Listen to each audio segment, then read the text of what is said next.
వెంట్రుక రాసి city life తో మసి నగరవాసంలో కేశాలకెన్ని కష్టాలో. పూర్తి వివరాలకు చదవండి రేపటి సాక్షి హైదరాబాద్ ఎడిషన్. తెలంగాణలో రాజకీయాలు హీట్ ఎక్కాయి.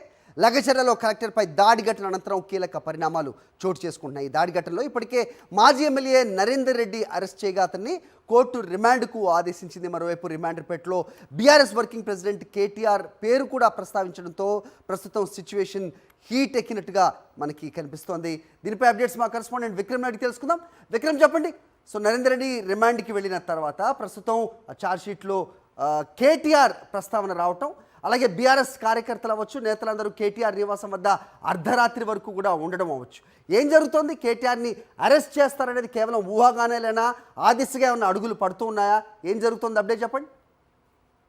తెలంగాణ రాజకీయాల్లో ఒక రకమైన ఉత్కంఠ అయితే నెలకొన్నట్లు స్పష్టంగా అర్థమవుతుంది. లగచర్ల దాడి ఘటనలో వాట్ నెక్స్ట్ ఏం జరగబోతుంది అన్నది తెలంగాణ ప్రజలు ఆసక్తిగా గమనిస్తున్న పరిస్థితి అయితే ఉంది. లగచర్ల దాడి ఘటనను చూసుకుంటే 11వ తేదీ మధ్యాహ్నం 12 గంటల ప్రాంతంలో కలెక్టర్పై దాడి జరగడం, ఆ తర్వాత వెంటనే ఈ కుట్రకు సంబంధించి మొత్తం దాడికి సంబంధించిన 52 మందిని అదుపులోకి తీసుకొని విచారించడం జరిగింది.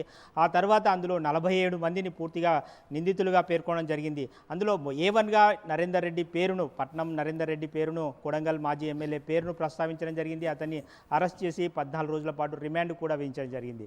ఇక నెక్స్ట్ ఏం జరగబోతుంది అన్నది కొంత ఆసక్తిని రేపుతుంది. బీఆర్ఎస్ వర్కింగ్ ప్రెసిడెంట్ కేటీఆర్ పేరును కూడా రిమాండ్ రిపోర్ట్లో పేర్కొనడం జరిగింది. విక్రమ్, ఇప్పుడు నరేందర్ రెడ్డి అలాగే కేటీఆర్ ఈ లగచర్లలో ఘటన గురించి కానీ లేకపోతే ఆ దాడి గురించి కానీ ప్రస్తావించినట్టుగా ఏదైనా ఎస్టాబ్లిష్ అయిందా? లేదంటే కేవలం సురేష్కి నరేందర్ రెడ్డికి జరిగిన సంభాషణలో ఏమన్నా ఎస్టాబ్లిష్ అయిందా?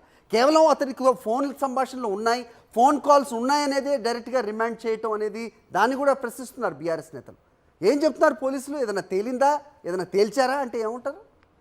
అయితే హరి, మన ప్రస్తుతంగా ఒక ఘటనకు సంబంధించి చూసుకుంటే 47 మంది నిందితులు ఎవరైతే ఉన్నారో వారిలో 19 మందికి ఎలాంటి భూములు లేవు అని కూడా పోలీసులు చెప్తున్నారు. దానికి సంబంధించి కలెక్టర్ కూడా రాష్ట్ర ప్రభుత్వానికి ఒక నివేదిక ఇవ్వడం జరిగింది. భూములు లేకపోయినప్పటికీ అక్కడికి వచ్చి గొడవ చేయడం, దాడి చేయడం లాంటి ఘటనలకు పాల్పడడం ఎందుకు చేశారు అన్న కోణంలో పోలీసుల దర్యాప్తు అయితే కొనసాగుతుంది. దీని వెనుక సురేష్ ప్రధాన నిందితుడిగా భావించారు. సురేష్కి దీని కుట్రకంతటికీ కారణం పట్నం నరేందర్ రెడ్డి అని చెప్పి అరెస్ట్ చేయడం జరిగింది. A1గా పట్నం నరేందర్ రెడ్డిని పేర్కొన్నారు, A2గా సురేష్ను పేర్కొన్నారు. సురేష్ అక్కడ వాస్తవానికి లగచర్లలో ఉండడు, ఇటీవల కాలంలోనే ఊర్లోకి వచ్చారు.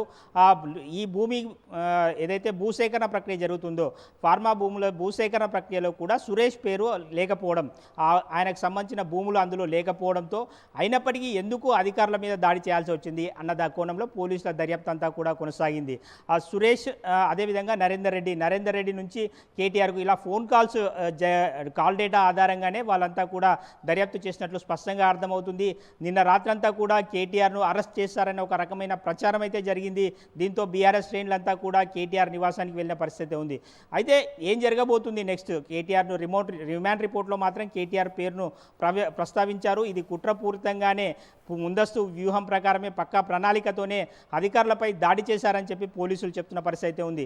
రిమాండ్ రిపోర్ట్లో కూడా ప్రభుత్వాన్ని అస్థిరపరిచే కుట్ర జరిగింది అన్నది రిమాండ్ రిపోర్ట్లో కూడా పేర్కొనడం జరిగింది. ఈ నేపథ్యంలో కేటీఆర్ను అరెస్ట్ చేస్తారా లేదా అన్నది కొంత ఆసక్తి అయితే నెలకొందని చెప్పుకోవచ్చు. Hari, all right Vikram.